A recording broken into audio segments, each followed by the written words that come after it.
Welcome everybody to the Digital Nomad Sessions. My name is Mitch Asser, your host, and I have a really special guest with me today. And we're going to be talking about a topic that I'm really interested in. I think so many more people out there will be as well. And I'm going to dive into that in a second, but I'd like to welcome Hannah Dixon. Hannah, thanks for joining us. Thanks so much for having me. I'm very excited to be here. Absolutely. And I'm going to share exactly why I'm excited for you to be here as well with everybody at home, because Hannah Dixon is an online business mentor and strategist. She's helped over 8,000 people to achieve financial and location independence through freelancing and entrepreneurship. After 11 years of continuous travel, she's considered a thought leader in the remote workspace. And she's been featured in the James Altucher Report, DNX Festival, Women Digital Nomads, Nomadtopia Radio, and numerous other blogs and podcasts on travel and entrepreneurship. And you can usually find Hannah in a hammock eating a burrito. So that's right. I guess the most important question right now is, what type of burrito do you like? Oh, all types of burritos. There's no holds on the type. Amazing. I'm a big fan too.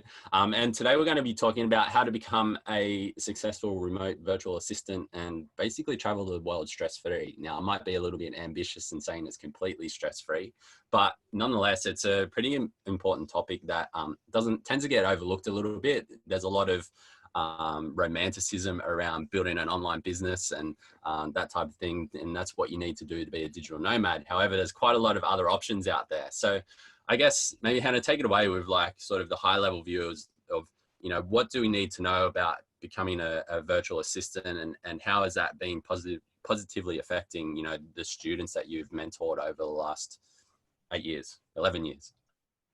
Yeah, sure. So I guess I'll start just really quickly by sort of talking about what a virtual assistant even is, because I think a lot of people have an idea of what that is, but not actually understanding the full realm of where they can kind of work. So a virtual assistant, if you break it down into the two words, it's someone who assists someone virtually, and that leaves the scope of what you can do so wide, which is why I personally believe it's one of the easiest ways to start working for yourself online, because there is so much that you can do. The reason I think it's so powerful for people is it because you can really look at skills you already have in the offline world and you can translate them to a digital environment. So let's say, I'll just give a really quick example. Let's say that you've worked in an office for years and you've been, I don't know, what's a good example? You've been in an office for years and you are really good at teamwork. You're really good at managing the logistics, ordering the supplies.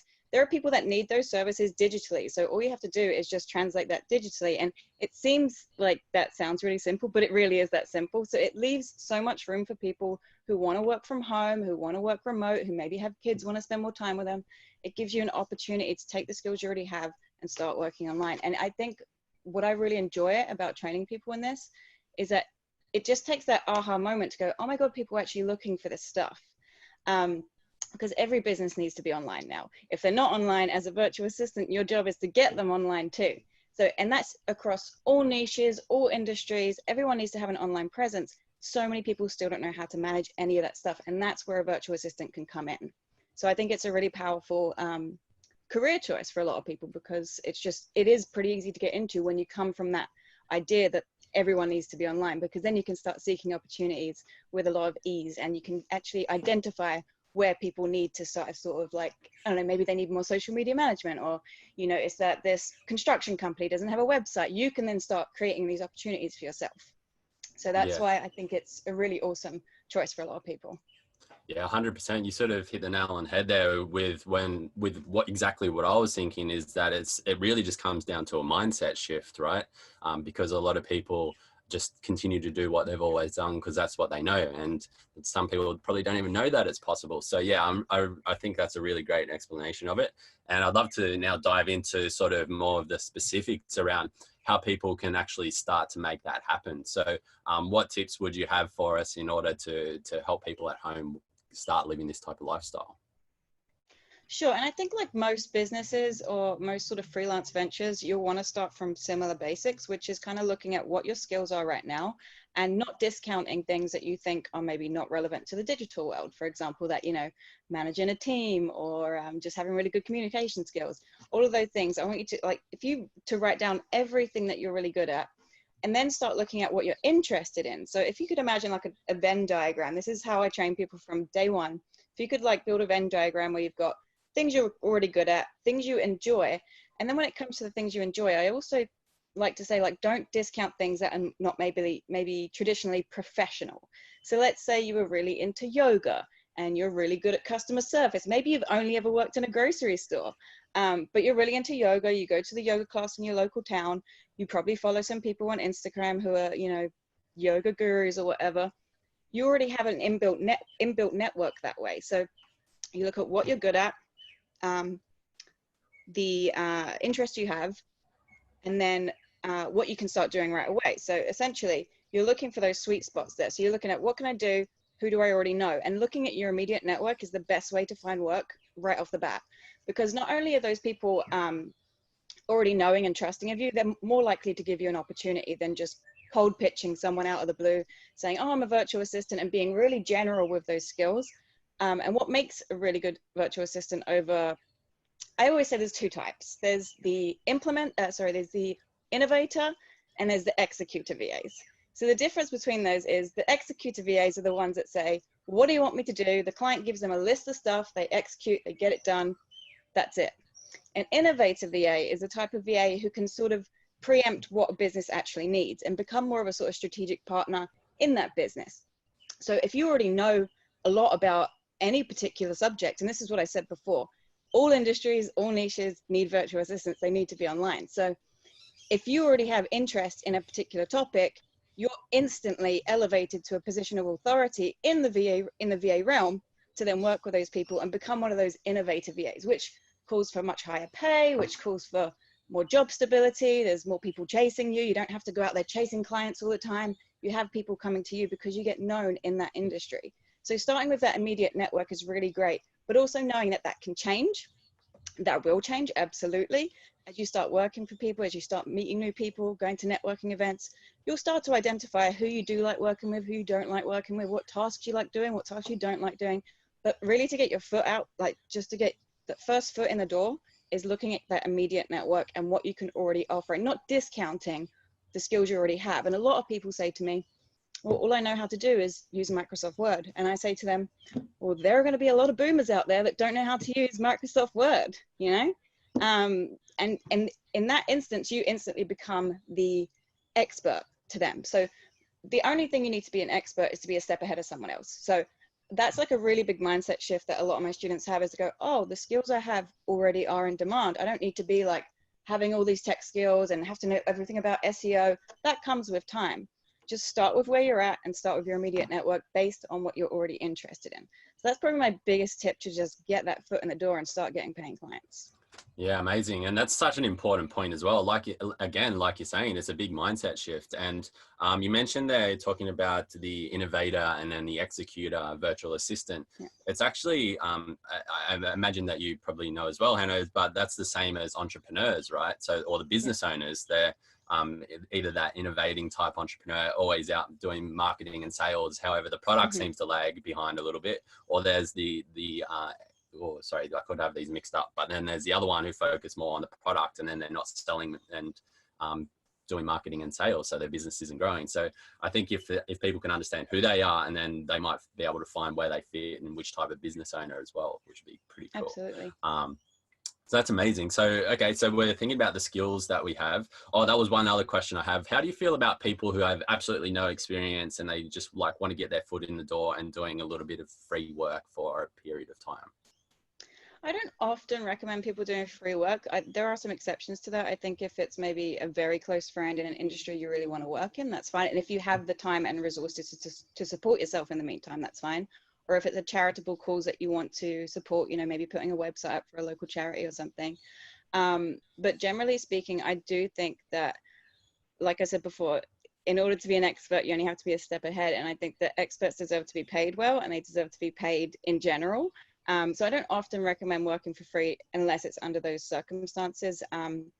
But you can definitely do things like bartering in the beginning, bartering services. If there's something you really want to learn, let's say you really wanted to be a social media strategist, maybe you would then work under a social media strategist as their VA, and you'll get access to their programs or that kind of thing. Those are, you know, really beneficial for both parties. And then another thing I do want to stress though is that, because I'm so big on empowering people to like charge what they're worth and value themselves, I do find that there is room for sort of negotiating rates here. And I think what people do is they go out there and say, well, I'm a VA, I can do anything, like I am a general VA. And the thing is, if you're marketing like that, you're not going to stand out. And if you do stand out, if you do catch someone's eye and they take you on, they might maybe not going to appreciate you in the way that you want to be appreciated, and it's not going to be a rewarding career for you. So what I want people to really understand is, if you're going to choose this kind of direction, choose something that you're already good at, choose an industry you already like, because if you're going out there and just saying general VA for anyone, I'll take anyone on and I'll take any pay, that's not going to be rewarding. You might as well be back in the 9 to 5, hating getting up every day. So really, if you're going to do it, like, tailor it to actually what you want to do and who you want to work with. That's the beauty of working online. It's in any capacity, is you do get to work with whoever you want. You get to say no to whoever you want. And there's a lot of power in that. Yeah, really well said. I love that. Perfect. So we're mapping out what we're good at, what we enjoy. We're starting to reach out to some of our network. What's the next thing that we need to be thinking about? Well, you definitely want to get people on discovery calls. And this is where I think a lot of people trip up, because let's say you are really talented. Let's say you've got a background in graphic design, for example, and you want to start selling that as a service. Where people fall down is not recognizing that as a VA, you still are a business owner. And as a business owner, you're responsible for sales, you're responsible for marketing, you're responsible for accounting. Most VAs work on their own, they're solopreneurs. So you do want to get people into that discovery call. And you probably, if you're a little bit shy, you're a little bit introverted, as I am, I know maybe it doesn't seem like I am, but I am, practice takes perfect. You want to get people onto those discovery calls, and you need to be able to quite clearly demonstrate your value and then close the deal with them.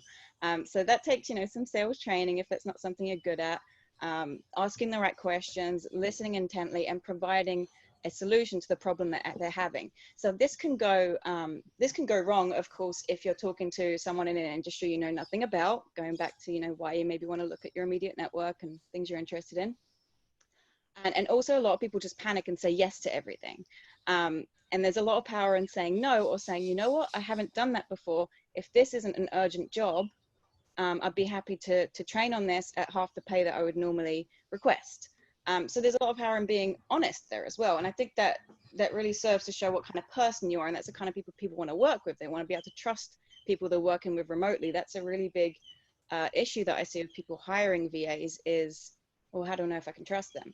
So if you can demonstrate integrity from the get-go, that's really going to work in your favor. So if you don't know something, be honest about that. But yeah, those discovery calls are super important. So you need to be able to have those conversations, and you can practice. You can get an accountability buddy, get them on a call, and practice having those sort of interviews, discovery calls, whatever you want to call them. Practice having those conversations, practice saying your rate out loud, practice saying your value out loud, because a lot of people, get panicky and go, oh, but if you book more, I'll give you a really big discount, or do you know what, I'll just do that for free and we'll see how it goes. So you really want to stay in your power when you're on those calls, and that takes a bit of practice. But that's definitely the next step, is being able to master that conversation with potential clients. Yeah, amazing, and such valuable tips. I know I've definitely done that way back when I started getting into sales training and trying to, especially, sometimes it's easier to sell other people's services than your own, I've found. And that's why, yeah, I 100% agree in practicing with some sort of buddy or partner, or, someone that you can lean on, it's getting involved with your community, Hannah, and I'm sure there's, a lot of other people that they can lean on in that process as well. So absolutely, that's really cool. Okay. So we're on a discovery call and we're starting to put together an offer, or, agree on the scope of work. What's the next thing we need to be thinking about then? Yeah. So let's say you get off the call, the client is happy, they want to move ahead. Your job then is to make the process of working with you really easy. And I'm going to focus again on where the pitfalls might be with this process, because this is really how you learn. One of the things that I see a lot of people doing is someone says, yes, I want to work with you. How can I pay you? What happens next? And the VA is like, well, I don't know. I've never done this before. So you really do need to have those processes in order. And I always say one of the biggest turnoffs for anyone hiring, and this goes for traditional jobs, any kind of thing where someone's investing and handing over their money, you want to make it easy for them. If you say to me, oh, you have to make this bank transfer, but you can only do it on this day, and it's going to cost you this much extra, and then, oh yeah, I guess we should sign a contract, I'm already turned off. Like, you can probably sitting there hearing it going, oh, I don't want to work with that person. So your job is to make the process of working with you very easy. You want to have an onboarding procedure. So whatever that looks like, it might be a welcome package. You want to have a really easy payment process, or a way for them to pay you quickly, instantly, in a way that they recognize and understand. So something like PayPal, obviously, lots of people know how to use that. You want to have a contract. That's really important. And I think I always say that it doesn't matter how big or small the project is. You want to have a contract that just covers you in case, you know, anything does come up. It kind of dictates your terms of working with you, payment schedules, that kind of stuff. So if anything comes up later down the line in that relationship, you can refer back to that. So those are the main things that you want to have in order, alongside things like how to get passwords from them, for example. You know, using things like LastPass, you might want to have a little video library in your onboarding procedure explaining how to get passwords to you securely, how to share information with you securely. So you just want to make it as easy as possible in a step-by-step process for that client to start working with you. Yeah, that's really cool, and such an important point. Do you think it's so, that would actually be really impressive to me as a business owner if a virtual assistant came to me and said, okay, so here's all the ways that is the easiest and most secure way to share all of the information. That takes a lot of stress off and responsibility off my shoulders, and I'd be thoroughly impressed from the start, and probably be, you know, looking to work with that person long term. So yeah, I've hired a lot of VAs, and I've never had someone do that. So hopefully the people out there watching right now, like, just these little things, I think, going to set yourself apart from, you know, the thousands of other people out there who are not doing it as well as you could be. So yeah, I love that. What's okay, so that's pretty amazing. What's the next step we need to be thinking about? Well, obviously you've probably already then decided the terms that you're going to work together. So how many hours you're going to be working, what kind of work you're going to be doing. I always recommend, so I'll give you a little sneaky insider tip here. One of the things I train in my program is to get people to agree to working with you from the onset, is saying things like not offering a really big package to start with, because that's scary. If you say, oh, you can book me for 3 months up front, that's scary. You know, they haven't worked with you before.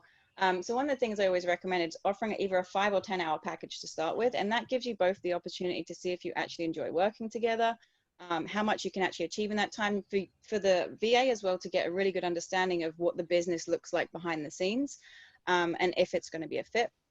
So definitely commencing with a 5 or 10 hour package, and then once that is complete and everyone's happy, in the best case scenario, you want to start moving that client onto a retainer package, because this is really where this is kind of the prime place that a VA wants to be in. You don't want to stay on hourly for too long. It's totally fine. A lot of VAs do hourly, but I do think that moving on to a retainer package is helpful for both the client and the VA, in that there's the financial security for the VA. They know they have, you know, an income that's coming every month at the same time. And for the client, they know that, you know, every month they have someone dedicated for certain outcomes and deliverables. And then usually within your contract, you'll have some sort of clause about if you want to leave, or, you know, you want to fire your client, or the client wants to fire the VA, you'll have like a time frame to do that with them.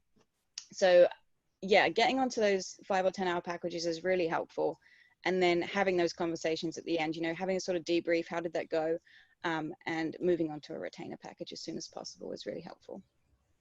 Yeah, amazing. I think that's a big shift with a lot of business owners that I've seen over the last few years. They're not so much worried about how many hours you're spending, but the outcome that you're delivering on. So yes. Yeah, I love that tip. It's a really important one.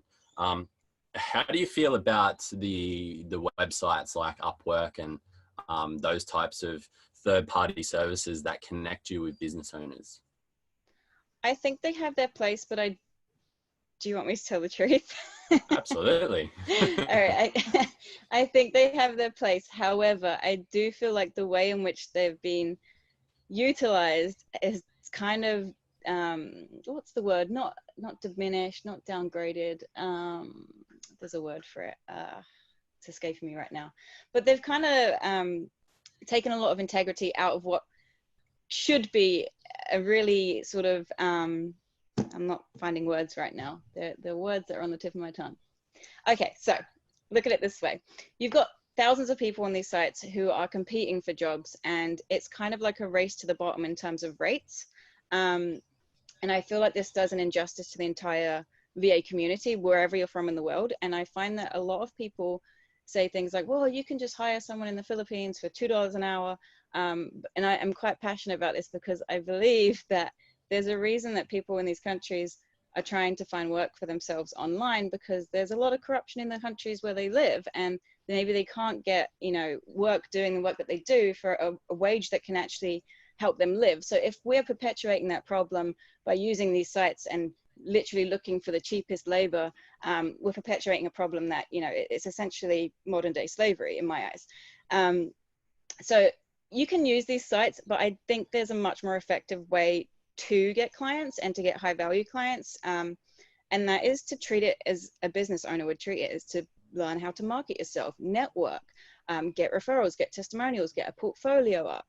All these kinds of things. There's so many ways that you can market a VA business that don't rely on these sites. And it's not to say people don't have success on them and can't earn a decent wage on them. And you know, it can take time. You get the reviews, you get the testimonials, you become one of their, I don't know what they call them now, but like they're featured people in different services. But I do think that it's harder that way. And I think that it can be really discouraging for a lot of new VAs to be like, oh, how can I possibly compete with $4 an hour jobs out there? So to take yourself out of that equation entirely, you should really start looking at how to market yourself. Yeah, really good answer. I love that. And thanks for the honest answer. Hannah, there's a few more questions coming up. Is there anything else that you want to cover in terms of the processes and that type of thing that we need to be thinking about? I think, yeah, I guess I just want to say that if you're sitting here thinking, oh, I don't know if I can do that, just look at that, because you can. If you're here, if you're literally sitting here and you're listening to this, you obviously have access to Wi-Fi, you have an interest in this, you're obviously able of working the internet to some capacity. And like I said before, you don't have to have all the skills. You have to have 1 or 2 skills to start with, and grow from there. The tools that you'll be using, you'll learn on the job. The processes that you'll be implementing, you'll be learning on the job.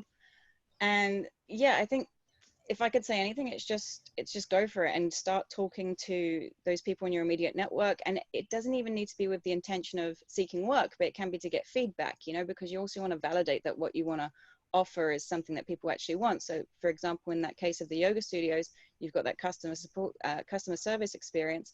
You know, where do they need that customer service experience? Is it because they need someone managing their Facebook page? They get an influx of messages all the time, that kind of thing. So actually asking people what they need, and talking to those immediate contacts, because they're going to give you that feedback you really need to create something people really want. And more often than not, they're the people that are going to give you those first opportunities to get real experience.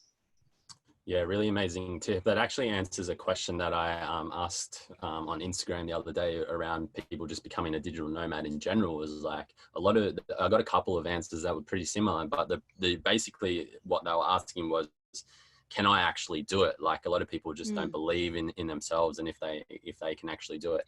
So yeah, that's such a great answer to address that point. Another question that came up, which I think you'd be really great to answer right now, is especially in this particular topic, is do we really need any formal qualifications to become a virtual assistant? So newsflash, I don't have a degree. I never went to university. I never took any courses. I self-taught for years.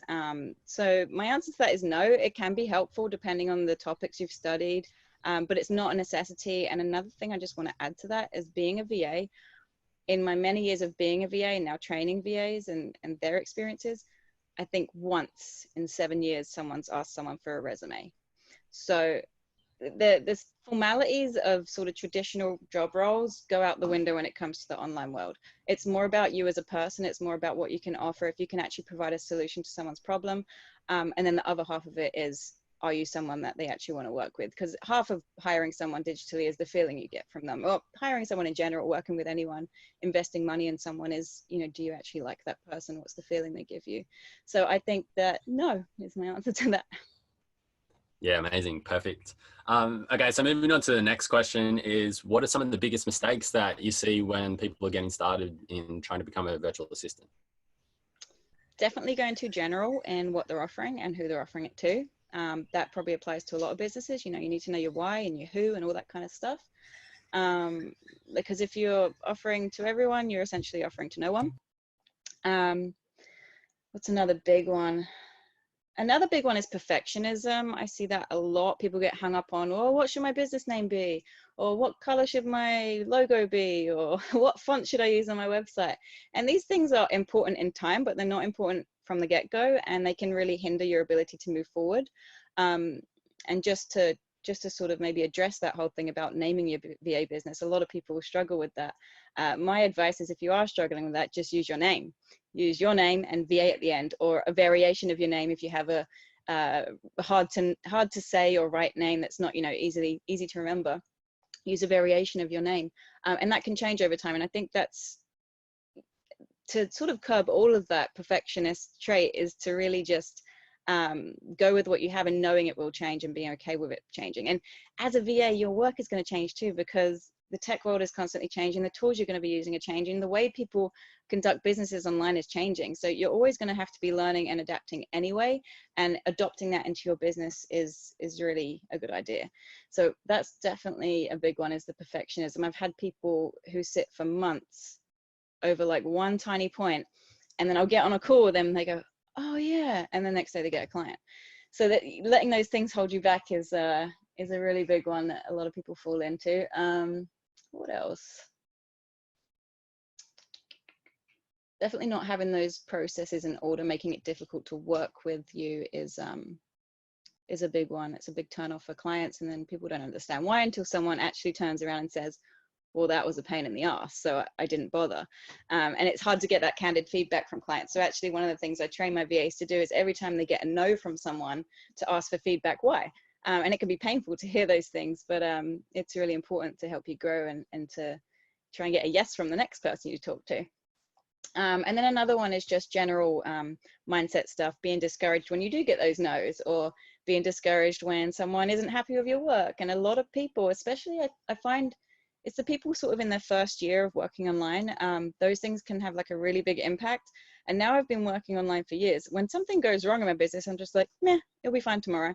So just knowing that will change, and it will be fine, and there'll be hiccups, and that's okay, we're all human. And even the people who are hiring you are still muddling through and still having failures, and quote unquote failures. I don't really think there's such a thing, but yeah, it's just not getting hung up on those little things that do happen, because they can really set you back if you let them sort of overtake where you were going originally. If that makes sense. Yeah, amazing. Perfect. Totally agree. And yeah, I guess one of the biggest things that I'm taking from this, and it's so important, I'm so glad you've been touching on it quite a lot, is it really comes down to just a massive mindset shift. And the more that you can work on your mind and overcoming limiting beliefs, and getting around the people who are actually living the life that you want to live, and, you know, taking on these trainings and learning as much as you can, that's when your life really starts to turn around. And that allows you to then become a digital nomad as well, working from anywhere in the world. I mean, I'm sure there's thousands of virtual assistants out there making well over 6 figures, you know, traveling the world and having, you know, a few, maybe 1 or 2 or 3 different clients that are paying them really well, and still having a really great balanced life as well. So it's absolutely possible. And yeah, I think this has been a really amazing talk for a lot of people out there. And Hannah, I think there's probably going to be quite a lot of people who want to continue the conversation with you. Where can we send them to do that? You can head over to my website, digitalnomadkit.com, and there are a bunch of resources on there. There's sort of lots of long guides on there that you can sift through. There's links to the Facebook group. So everything you need is on that website, digitalnomadkit.com. Perfect. I encourage everyone to go check that out and continue the conversation, get involved. And if this is something that you do want to take on board as and learn and become a virtual assistant for a company, then definitely take some action now. Start by, you know, doing that first exercise that Hannah spoke about, where you're trying to figure out what you enjoy, what you're good at, and what your skills are, and then finding people who you can start to have a conversation with. So thanks for everybody at home watching this session. Make sure you go check out Hannah. And Hannah, once again, thanks for joining us here today. I really appreciate you taking the time. Thanks so much. I had fun.